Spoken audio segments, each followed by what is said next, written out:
In this video, I'm going to tell you why I'm not getting the new Toneblock 202 from Quilter, and I'm going to go over the features of the Interblock 45 and the 101 Mini Reverb.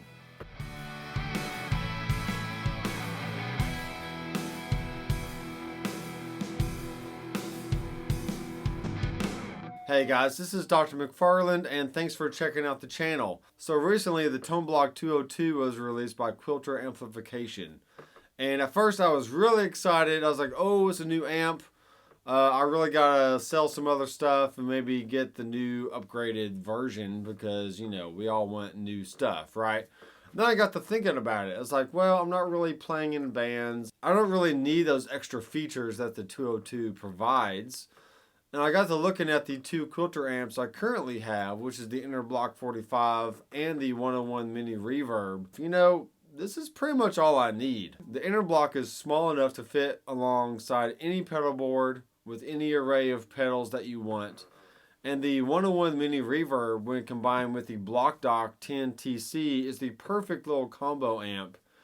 And it has plenty of volume. It has all the features that I need to get through a gig, regardless if I'm using my Headrush pedal board or the HX effects, or just plugging straight in to the amp for a Friday night jam or something. So right now I'm going to go over the features of the Interblock 45 and the 101 Mini Reverb. And you can see that they kind of took these two amps and mashed them together to create the Toneblock 202, as well as some of the other amplifiers like the ProBlock 200 and the OD 200.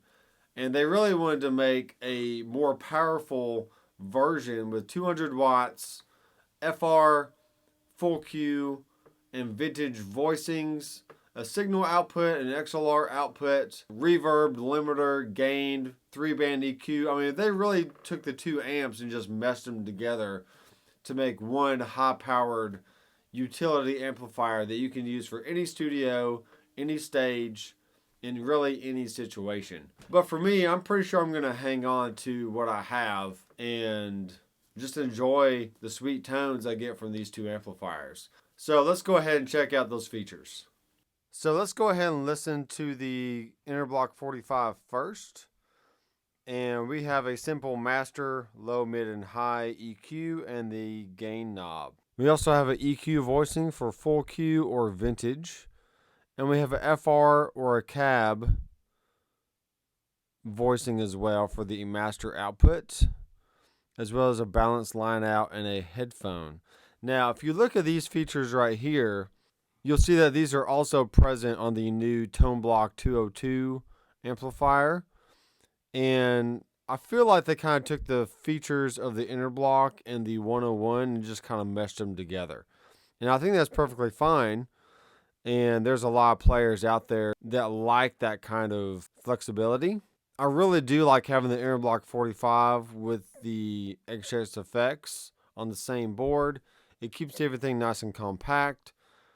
And I'm really just after a nice clean amp that is playing loud enough and really just gets the job done, so that way the effects on the HX effects can do their job. So let's listen to a few settings here on the Interblock 45, and then we'll switch it over to the 101 Mini Reverb.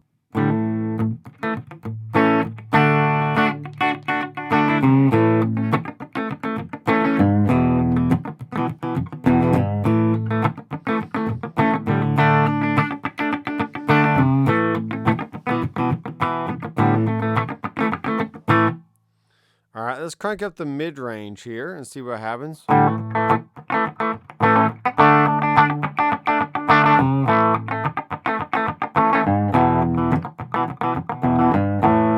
Alright, so I want you to notice that this is really a passive EQ, just like on the new Toneblock 202.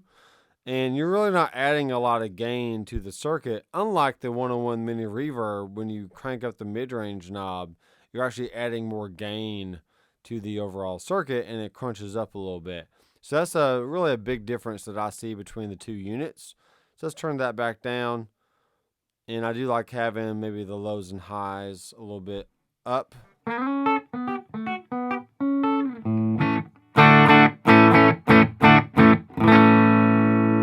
So really you can get a nice clean but spanky sounding tone that's great for pedals.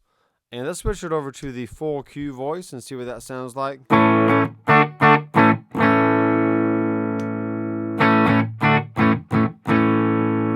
So I think the vintage mode scoops the mids just a little bit, and then the full Q obviously has more of a flatter response across the mid-range that then you can turn the actual EQ knobs and get different flavors, okay?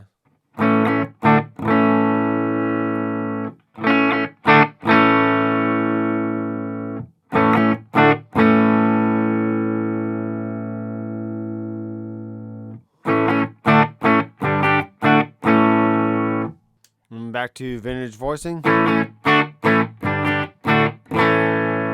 Alright, cool. So now let's switch between the FR and the cab. I want you to hear what that sounds like. So here's the cab version. And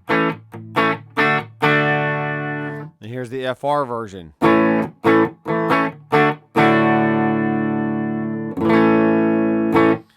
The FR version is definitely not as bright, and I feel like the cab is really meant for electric instruments like guitar or bass. If you want to use a acoustic guitar or a piano or a keyboard or something, I would probably set it to the FR side just to make sure the EQ is nice and flat. It's not over accentuating any certain frequency that maybe the acoustic or the keyboard might not like as much. Okay?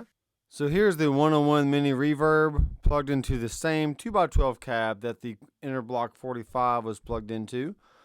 And we have somewhat similar controls, but the only difference is we don't have a limiter on the Interblock and we don't have a reverb. But we do have a gain, bass, middle, treble, and a master. And when the Interblock is plugged into an 8-ohm cab, it is only shooting out 33 watts and not the full 45 watts, okay? But even at 33 watts, the Interblock is still plenty loud. So the 101 Mini Reverb can go up to 50 watts. But I usually have mine set around the 10 watt or so range, and that's still really loud. And depending on where I have the gain set, I can always move that up a little bit as well to get more clean headroom. But for now, I'll keep it around the 5 watt or so range just for the camera purposes. And when I look at the Toneblock 202, I see a lot of similarities between the Interblock and the 101 Mini Reverb. And really the only additions they had was more wattage. They have a designated XLR output for use to go into front of house. They also have a signal out that is pre or post the master. So you can have another way to send your signal to the front of house sound guy and just get, the right levels on stage and in the front of house. But for me, I don't play out, okay? I'm not really playing in a band. I really only do stuff here in the studio for recording and for demonstration purposes. So for me to have those extra features is really not that essential. And, it wouldn't be worth trying to sell the 101 in order to get the 202 because the 101 supplies all my needs and it sounds great. So let me go over a few things I think the 101 has that the 202 doesn't have. And that's really the main difference is the mid-range knob. What I've seen from a few posts on Facebook, the EQ section on the 202 is passive, but the mid-range knob on the 101 is actually active. So as you turn that up, you're getting more gain into the circuit. So let me demonstrate that real fast, okay? Now I have let me turn the limiter all the way down and keep the gain about 2 o'clock here on the dial. All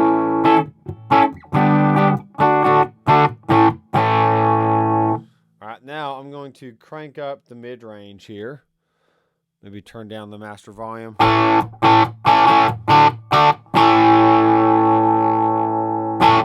Okay, that did not happen when I turned the mid-range up on the Interblock. All right, you're not going to get more gain. You might get more mid-range hump, but you're definitely not going to add more gain. And in this situation, we did add a lot more gain to the circuit. So let me crank it up all the way. All right, so it kind of gives that Klon Tube Screamer-ish kind of sound to where you're really pushing the mid-range And that may be a really cool sound for what you're going for on certain songs, that you can just go over to the amp, crank up the mid-range there, and get that certain response. Let me turn it back down, and I like having the limiter up around 2 o'clock or so. And now let's brighten it up with the treble knob.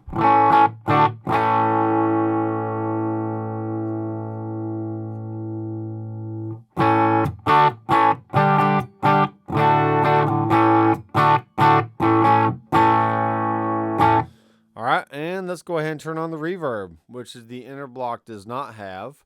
I have to use the effects from the HX effects to add any kind of tremolo, delay, reverb, anything like that.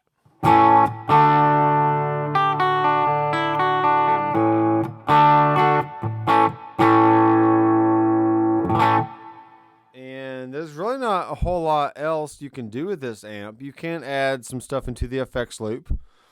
And especially when I'm using my gig board or my headrush pedal board, I'm usually using the effects return of this amp to use it just as a power amp, which means everything else is bypassed. The reverb, the EQ, and the gain and limiter are all bypassed, and I'm just using the master volume to control that overall volume of the headrush going into the 101. So therefore I get the preamp sound of the headrush, but I get the clean power amp section and the tone from my 2x12 cab down here, which has a vintage 30 and a greenback. And I've had the cab for a really long time, and the speakers are well broken in, and they just sound great. So I understand having an FR feature on the Toneblock 202, but for me, I think the regular effects return of any amplifier should get the job done pretty well without having to rely on that extra feature that's on the 202. Okay, so thanks guys for checking out the video. I want you to comment down below and let me know if you already have one of these two amplifiers, and if you really plan on getting that Toneblock 202 or any of the other amplifiers that Quilter has, and let me know what you like about each one. And if you enjoyed watching this video, be sure and give it a thumbs up, and also be sure to subscribe down below and click that bell icon so you'll be notified every time I release new content. So if you're a musician that likes to get the best out of their gear, I have a free PDF just for you with my 8 tone tips that helps you get the best out of your pedals, your amplifiers, and your guitars. And you can get that for free just by signing up to my email list. So I am Dr. McFarland. I will see you in the next video. Keep rocking.